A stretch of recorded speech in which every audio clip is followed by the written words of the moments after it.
Welcome to the Cognitive Crucible, produced by the Information Professionals Association. Our website is information-professionals.org, where you can find links and information about today's conversation and get access to members-only content. Join John Bicknell and explore all aspects of our generational challenge, cognitive security. Hello, Cognitive Crucible audience. This is John Bicknell. Before we begin today's discussion with the Honorable Dr. Michael Vickers, if you are getting value from these podcasts, please consider joining the Information Professionals Association and supporting our mission.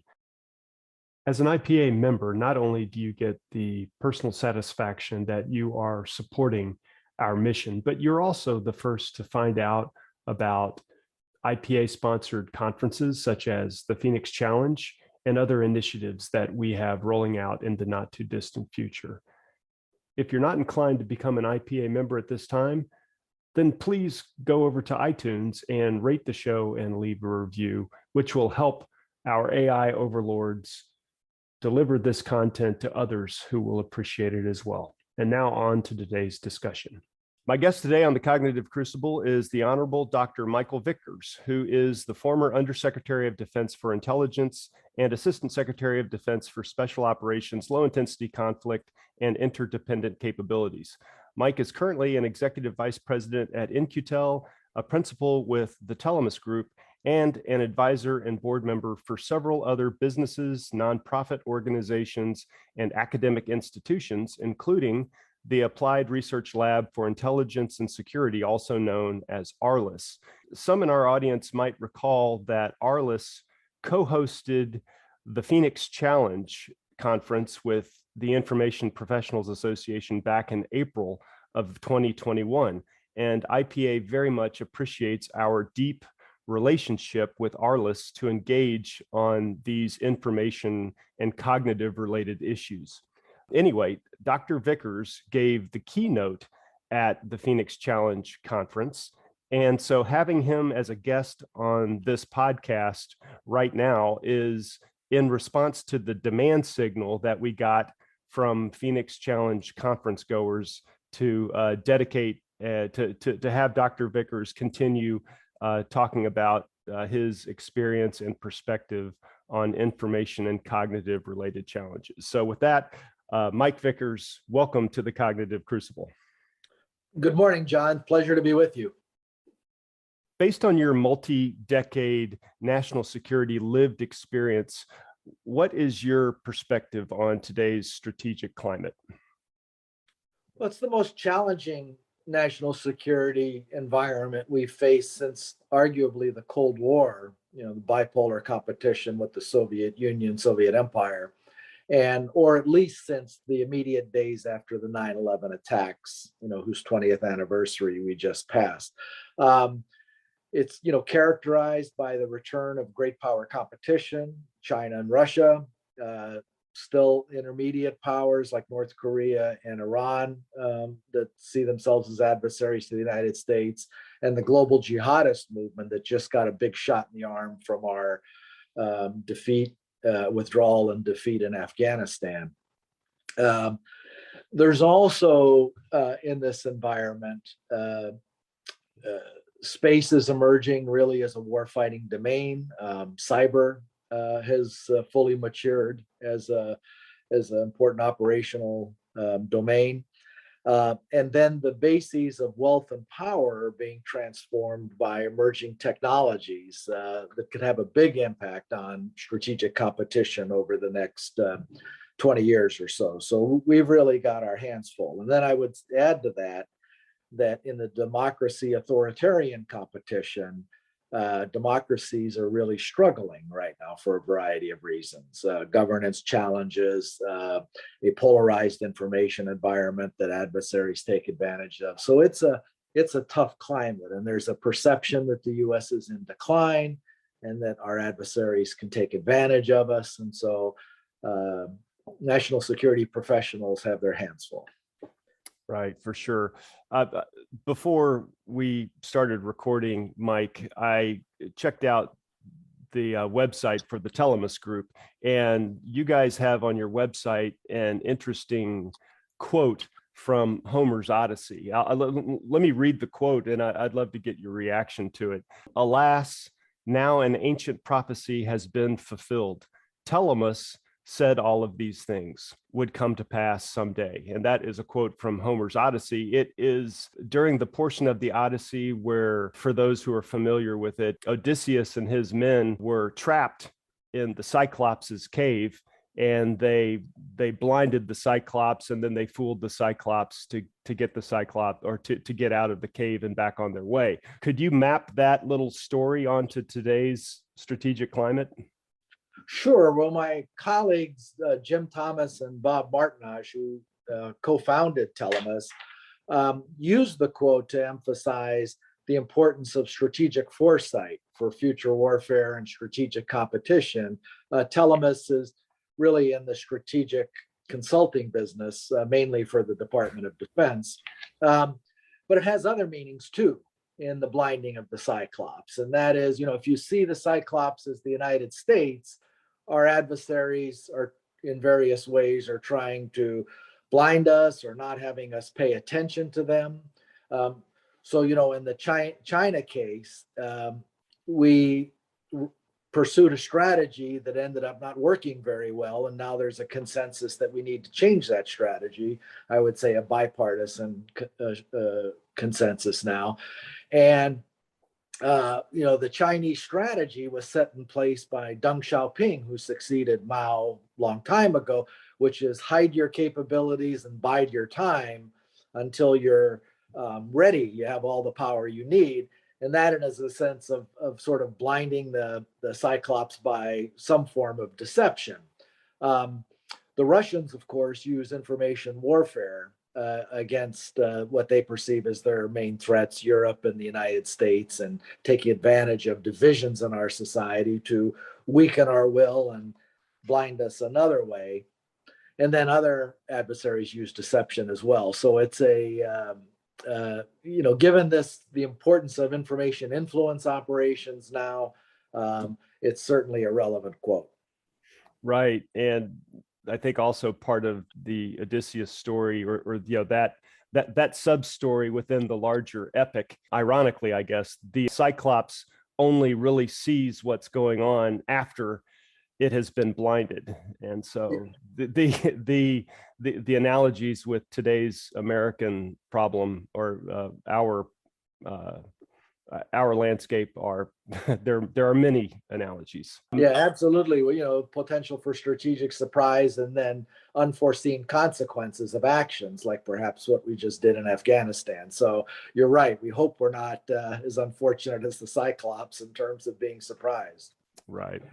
This is the kind of thing that is frequently reserved for the end of these kinds of interviews, but I wanted to flip things around a little bit. So you've been a part of the national security establishment in various roles since the 1970s.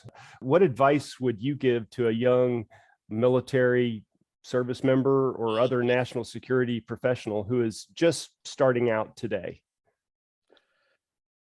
So I'd start by saying that national security, the military, the intelligence community, where my experience is, but other parts of it as well, it's really a noble calling. And it's one that can be very fulfilling and exciting. There's nothing like it. But I would also say that, it's important to do what you're really passionate about. And it may take some time to find that. I was lucky. I knew what I wanted to do, to go into the special forces and CIA, and things worked out for me. But what I thought I loved, I ended up loving, and I loved it at the beginning of my career, and I loved it 40 years later, toward the end, when I had broader responsibilities in those areas. The second bit of advice I'd give is that it's important to be really well grounded in a national security specialty. We often talk about it in the military as mastering the tactical and technical aspects of your job before you move on to other things. I did that in the special forces and CIA and in clandestine intelligence and covert action, and it served me well. There comes a time, though, then when you've got to broaden your horizon some through education, graduate education typically, or broader assignments to be able to operate at the strategic level. Most of our challenges the past 20 years have really been at the strategic level, not at the tactical or operational, where we just got strategies wrong. And so if you're going to keep America number one, we're going to need really good strategists down the road that can integrate all elements of national power and diagnose situations accurately. In a national security context, when someone says to you the words whole of government or whole of nation, how do you tend to react to that? With mixed feelings, honestly. Sometimes I think it's just a cliche, and it almost sounds like little league rules that if we just have every part of the national security establishment involved, we'll somehow have a good strategy. When the strategic questions are usually most important. But I think the deeper meaning of whole of government is that we have a wide array of instruments of power that we need to use in various combinations or solely depending on the problem we're faced with. And the problem is generally not bringing all of them to bear at once, but some of them, and particularly then the right ones in the right amount, the right ways and means, as we talk about in strategy, if you're going to achieve your ends. I would also say whole of nation is an important concept for the environment that we find ourselves in, where the nation itself is attacked a lot. The nation attacked by terrorists, so we have to change our security practices. It's attacked by information influence operations, attacked by cyber. And so there's a range of things, plus mobilization, if you ever get into a big enough conflict, that really matter. Our national security establishment is a tiny proportion of the United States. And there's been a tendency since the draft ended to just rely on our professionals, and the rest of us basically sit on the sidelines. And the way the world is going and the competitions we face, that's not something we can really do. So, our competitions with China and Russia really are whole of nation competitions, economic and technological, information influence, cyber, et cetera, and we'll sink or swim depending on how well we do there. Right. Your PhD is in international relations and strategic studies. Could you briefly describe the major international relations theories? And there's three of them that I'm aware of. There's probably subcategories, but the three big ones are realism, liberalism, and constructivism. And could you then talk about how potentially an international relations lens could be helpful to information operators as they chart a way through this challenge for us? Sure. So, realism, I consider myself a realist in very varying degrees, although obviously there's aspects of liberalism that are appealing too. Realism is really focused on national interests and the security dilemma that the international system is characterized by anarchy. There's no governing body that can enforce things the way a government can domestically. So states have to look out for their security. Liberalism emphasizes more cooperative, collective behavior among states to pursue liberal goals. And constructivists, which I know the least about, really believe that the international system is a construct. It's something that is made up by people. And if you can make up one, you can make up others that are, and I'm probably not doing justice to it, but more to your liking. And so I think there's, in a way, elements of all three that matter to, these are broad theories, and national security practitioners have to be very practical people. But I think there's ideas in all three that you can use. So with realism, that it's just a tough world out there, and there are people who mean to do you harm by any means they can, including in the information space, which has become more lucrative for our adversaries. For liberalism, not so much in the IR sense, but in a democracy, autocracy competition, it's what we're defending. And so we have to balance security and liberty as well. And then in constructivism, there's a dark side to that, in the sense it's not just good worlds or international systems that you can construct, but some bad ones too. And so understanding how one is trying to shape the international environment, particularly through information means, rather than just take it the way it is, which is often the way a realist looks at the world, is important to consider too, because our adversaries certainly are trying to do that. Right. Do you see partnerships such as NATO or the Five Eye partnerships, or even the Quad with Japan and India and Australia? Do you see those types of transnational partnerships as part of a liberal international relations strategy, and that you've got this, cluster of nations that are collaborating and to, bring larger effects to bear? Yes, I do, in the sense that alliances are a great source of strength for America. And so it's a little bit different from liberalism as an IR theory, which emphasizes collective action for non-security purposes as well as security purposes. And most of those tend to be security alliances. But the idea is the same. And, it's certainly something, as we look ahead in great power competition with China and Russia, that we want to sustain that advantage.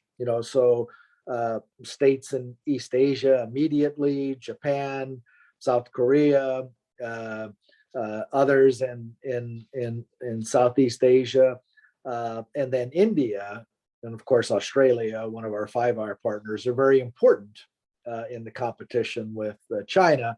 China has a big size advantage over us, and that alliance gives us, helps negate some of that size advantage, as well as bringing other capabilities to bear.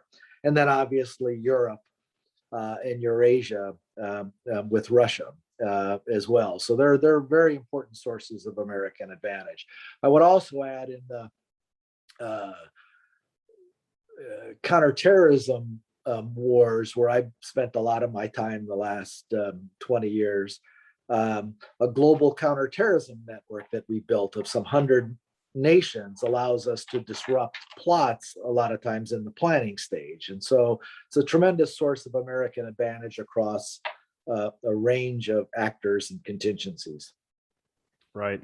You mentioned China just a moment ago, and its population. So at last count, China has close to 1.4 billion citizens. And so that is a lot of human capital and human sense making that China can bring to bear against in support of their agenda. How do you assess China's population as an advantage? Sure. So if you look, our central competition with China is really economic and technological, and the technological has obviously national security dimensions to it as well. And so economic growth depends on capital and labor. And so one would think over time, if you have a 4 times roughly size advantage, as knowledge diffuses, you ought to have a bigger economy at some point if you're competitive. And so, as I mentioned earlier about harnessing allies to kind of one way to counteract that, that's something we have to worry about as we look out to 2050. Will we still be the biggest economy? To do that, this sounds a bit glib, but we have to be 4 times as smart forever, or at least for several decades.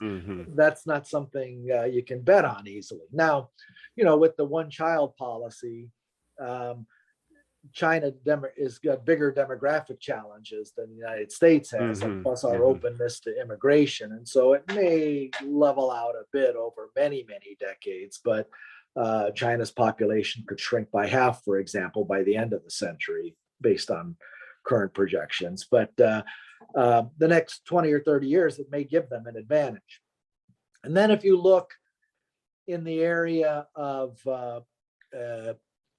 artificial intelligence, one of the most important emerging technologies, there's a debate about whether it will fundamentally be a science problem, really making major breakthroughs in new AI capabilities, or whether it's now an engineering problem, taking what we know and applying it to more and more systems, both economic systems and military systems, et cetera, to gain advantage.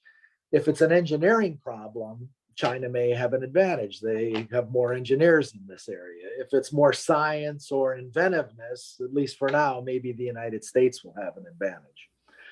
The final point, though, is that if China's population could actually turn out to be negative, in a sense that in strategic purposes, if we continue on this path of greater automation and capital intensity, where capital starts dominating over labor, this is where things like universal basic income come from, et cetera, that, the more machines can do and the less humans can do, or particularly lower skilled humans, the less need you have for them, but you have to take care of them in some way.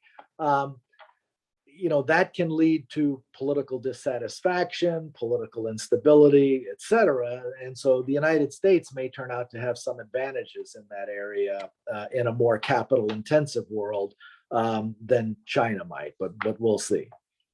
Right. Yeah. Well, you said a lot there. I wanted to touch on the other massive world population, and that's India. I personally don't hear a whole lot of talk about India, and that's not to say that our national security establishment is not engaged in managing our relationship well. But could you talk just a little bit about India and presumably the importance of having India remain aligned with the West in general? Sure, it's a great question. So, as you noted, India's population is roughly equivalent to China right now, and will surpass it in the near future. And so it's something we can leverage in terms of a pool of labor with a strategic partnership. I would add that, and of course, India is advancing in certain areas in the information technology and other areas that might make them a very promising ally as well. I would add that it's been kind of a quiet success story of American foreign policy since the end of the Cold War, beginning with the Clinton administration and then George W. Bush and Barack Obama and Donald Trump, and now Joe Biden. Getting closer to India has been an objective of American policy, since the end of the Cold War. Now India, most projections going back a decade or two say the three biggest economies in the world in a couple decades will be, the United States, China, and India. Not sure in what order. India probably the third, but whether the United States or China depends on a lot of things. So India is of increasing strategic importance in the world. The Chinese view the world in a two-ocean strategy, much as the United States has, but instead of the Atlantic and the Pacific, it's the Indian and the Pacific, and that ought to tell you something as well. So for all those reasons, India is an important partner. Now, they've struggled a lot with COVID. They're struggling a bit with their multi-ethnic democracy, drifting a bit towards some autocracy. And so there's some troubling signs too, but it's very important strategically for the United States. Yeah. I'd like to start showcasing in this podcast some of the great thinkers and military strategists from China, Russia, Iran, maybe even North Korea. Surely these countries have some prominent soldier scholars, and it would behoove us to be familiar with their perspectives. Could you give us a your reaction to that kind of to that kind of a thought? Sure. Well, it's important to really understand your adversary. As Sun Tzu said, understand yourself and understand your adversary. Um, and the Russians and Chinese have a deep tradition of strategic thought that's different from ours. You look at Russian military theory, they understood a lot about where warfare was going in the 1980s, and the Soviet general staff, they just couldn't implement it. There was a society that couldn't build a personal computer, and so they had real challenges with precision weapons and reconnaissance strike complexes and others, but they certainly understood the theory, and they understood it in some respects ahead of us. The Chinese have focused a lot on strategic approaches to warfare that you see Russia doing now as well, with blurring of peace and war, hybrid warfare, the importance of information operations, et cetera. And so they are very well worth studying. But I would say that's also true of global jihadists and others. I'd commend to you, maybe for a future podcast, a former colleague of mine, Seth Jones, who's at the Center for Strategic and International Studies in Washington, has a book coming out on, I think, Chinese and at least Iranian thinking. I don't remember if strategic thinking. I don't remember if it includes the Russians or not. But he'd be worth. He's done a lot of translation in those areas. He'd be worth talking to about some of the directions of their strategic thought. Outstanding. Looking forward to having that discussion. So you alluded to this a few moments ago, Mike. Open societies such as the United States and the rest of the West, we're in a conundrum. We tend to place a lot of confidence in the freedoms we enjoy, along with relatively light governmental regulations, which help set the conditions for the invisible hand of the marketplace, which in turn enables creativity and innovation to flourish. However, our open society is especially vulnerable to influence as well. We had an excellent discussion recently with former FBI agent Clint Watts, and we'll have a link to that in the show notes, who described an excruciating trade-off that is facing us about freedom versus security. Could you unpack that just a little bit more? It is really one of the central competitions of our time that information technologies, both for influence and for cyber, play into. That's democracy and autocracy. And it's not clear who will prevail in some of these competitions because of the divisive side that these things pose that tends to weaken democracies. We've always believed that they would weaken authoritarian systems more than democracies. That may be changing some. Now, I would add, during new national security areas and times of crisis, this perceived trade-off between security and liberty happens. It happened in the early Cold War, particularly in the 50s. We had the McCarthy era. This is probably ancient history for a lot of people, but we had, debates about whether the United States needed to become a garrison state, more of a security state to compete effectively with the Soviet Union. President Eisenhower wisely realized we didn't need to do that. We need to do a lot of things to shore up our national security, after the Sputnik shock and everything else, increasing our STEM programs and others. But he put us on a very good path to wage the Cold War. Same thing happened after 9/11, where we did lose some liberties, but tried to preserve as many as we can. And I would say the fundamental thing is we can't lose sight of what we're fighting for.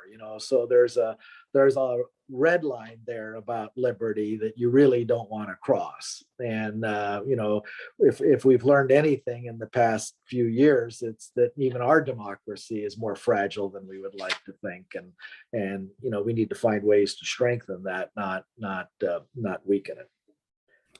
Right. A few months back, we had on the podcast the former president of Estonia, Mr. Toomas Hendrik Ilves, and he described Estonia's integrated national ID card solution, which, according to his recount, it's like end-to-end two-factor authentication, encrypted, all this. It makes it very easy for government services and for its citizens to do things such as just go to the DMV and get your license renewed. And we all have our own DMV stories. But the point is that some of the United States may be able to take a page out of some of the initiatives and projects that some other countries already have operationalized. Do you have any thoughts about these kinds of things? Sure. So, number one, Estonia is the most online state in the world right now, and then they're very, very innovative. For a small country, I think 99% of the people participate in this. They also had a real cyber scare from the Russians, kind of in the dawn of cyber warfare in 2007. When they did some things, Soviet statues and other things that displeased the Russians. So the Russians shut them down for a while. And Estonians, resilient people that they are, figured out how to make their society more resilient. And this digital ID is the latest manifestation of it.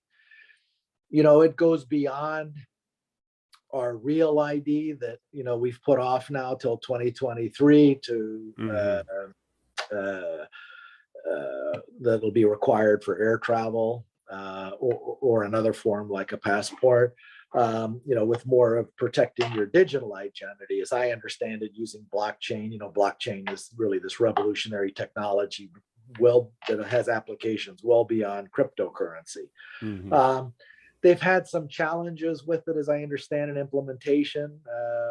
Had a security breach in 2017, but have fixed that and have moved on, and it seems promising. For your military listeners, we have a CAC card, common access card that you use to put in to use your DoD computers and badge into the Pentagon and others. And so it's a similar idea. Could you implement that in the United States? I think we're going to have challenges. We have challenges with vaccine. We're going to have challenges with real ID. So not all good ideas are necessarily implementable. I do think we're going to have to move in that direction as society becomes more informatized, with the Internet of Things and others. The number of attack surfaces proliferate, and this information pollution is one way I describe it, what the Russians and others are doing, and our own conspiracy theorists. I think Facebook just did a study where there's 6 times as much disinformation online as on their platform as true information. You got a big problem. And so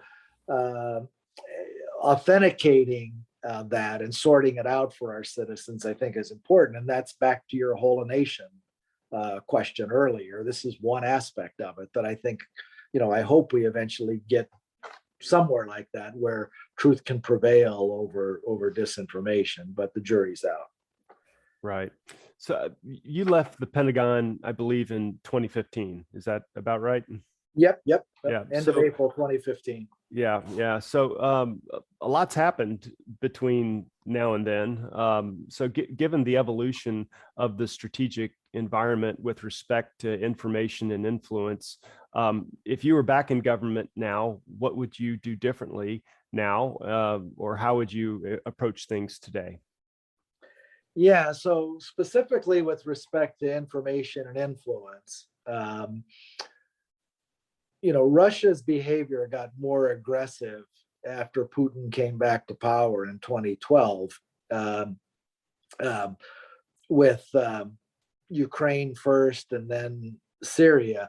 But the big wake-up call for us was obviously the 2016 presidential election and our elections since, and then just information influence on a wide range of things, including COVID, and casting doubt on vaccines and others. And so what had been a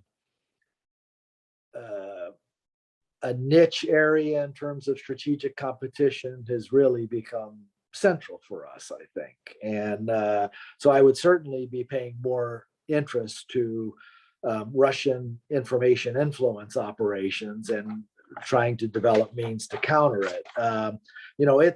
It's the primary way Russia really projects power beyond its periphery. It can threaten its neighbors with hybrid warfare, but when it wants to undermine our allies in Europe, Britain, Germany, France, et cetera, it does it through information influence operations and covert action. And it's found a way to do that in the United States, including with cyber operations as well. From in some cases by criminals operating from its territory. And so that's one area I would really focus on. With China, a lot of our effort up till the time I left government was really focused on reestablishing conventional deterrence in the Western Pacific. A new bomber, the B-21, more submarines, et cetera, to where we could project power and deter Chinese aggression, in the absence of forward bases or having surface ships that now can be struck by Chinese missiles, et cetera. The competition is broadened more toward in emerging technologies and economic power, as I've said, more to the strategic level. And so I would be focused a lot more on those emerging technologies like AI and quantum computing. We started a lot of that when I was in government. It needs to be really accelerated. And then the new domains, space and cyber, as well as the cognitive domain, increasingly important. Space superiority is to warfare in the 21st century what air superiority was in the 20th. And so, the Chinese get that, the Russians get that. We've got some catching up to do. So, I had space in my portfolio for a decade or so. I would be spending even more time on that and on cyber as well. Right. Well, as the saying goes, space is the ultimate high ground. That's it sure is. Never been truer. And the thing is, it's even higher now. It's most of space competition has been in orbits around Earth, from low Earth orbit up to geostationary orbit, 23,000 miles. The area between geostationary and the moon, and then the moon and beyond, is taking on more strategic importance now too. That other 90% to get to the moon is of a lot more interest today than it was back then. Right, the cislunar space, exactly.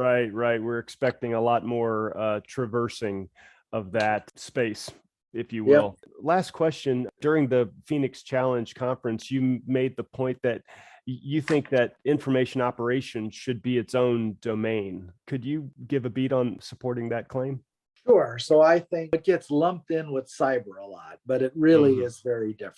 Cyber, as you know, is this tool more that affects computer systems and technical information systems, where information influence operations affect the cognitive domain, as you said. And so I think they have their own strategies, their own tactics, their own capabilities, the expertise required, how to think about competing effectively in those areas. And so I would add it as a domain of warfare. You can get too broad, even in information or the cognitive domain, by just thinking, well, this is really about human behavior, and apply it to too many areas. As special operators or CIA clandestine service officers, obviously the cognitive domain has always been important to us, reading guerrilla leaders, et cetera. I think that's different from information influence. I think that's an area where we need professionals increasingly in this global fight that focus on that, and not get too far afield. Again, I think separating space from air, the time has come to do that. And so I think you have to guard about, I think, there's this debate about lumpers and splitters. I think this is an area we're not splitting too much, but splitting enough is right. And you don't want, if anything, we've overlumped in this area and therefore missed things. All right. With that, lumpers and splitters, something to be explored more later with a future guest. And with that, Dr. Mike Vickers, thank you so much for being on the Cognitive Crucible. All right. Great to be with you, John. The Cognitive Crucible is the only podcast dedicated to increasing interdisciplinary collaboration between information operations practitioners, scholars, and policymakers. To find out more about the Information Professionals Association, visit us at information-professionals.org. Please support our podcast by giving us a 5-star rating and leaving a review.